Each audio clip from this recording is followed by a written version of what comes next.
Қостанай облысы, Рудный қаласы, Бейімбет Майлин атындағы нөмірі 7-ші мектеп гимназиясының 10-шы сынып оқушысы Тоқожаев Жамбыл.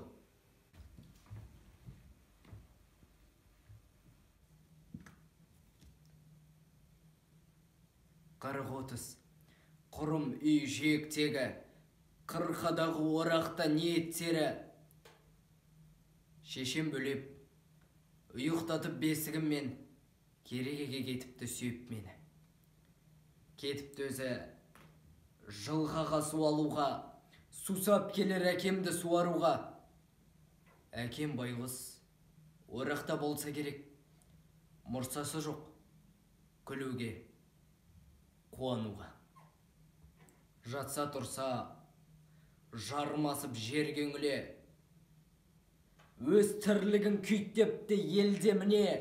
Сірә бір жан, білмеймін қуанды ма, бір қазақтың өмірге келгеніне. Неге керек? Қуансын, қуанбасын, қазақ жұрты әйтеуір су алмасын. Шешем менің жылғадан қайтсын үйге, апыл-ғұпыл асығып су алғасын. Үйге келсе, қаперсіз жатыр екем. Шошырлықтай нәрсе жоқ, зат бөтен. Қайта бүркеп, бесікті қойыпты да, қаннен қапер, қатерден қапыл екен. Ине мұрты шаншылып, танауында, әлденені мысық жатыр қарауылдап. Оралып, қара шұбар жылан жатыр. Бас жағында, тал бесіктің балағында. Зәр құт жоқ, анамда сұр қалмаған, қарсы алдында аждаһа сумаңдаған. Бас бармақтай, басында сағат тілі. Өтті, кетті дегендей мылжыңдаған. Қысқышпен қысып тұрып, желкесінен әжем оны ұстапты жер төсінен. Анама сүт әкел деп бұйырыпты, әңгімел доғарып келтесінен. Бұзықтың қамшысындай иректелген бұзық ит, сені не сор сүйреп келген? Тамыз кәне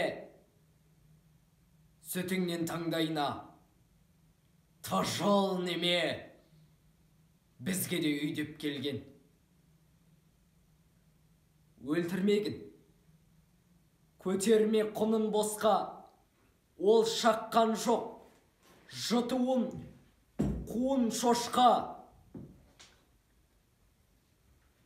Ұйықта, ұйықта ботам, өзің кеп тиіспесең, жылан деген шашпайды уын босқа. Әлде сақтап, періштем қақты екен? Әлде қорқап, мысығым жатты екен?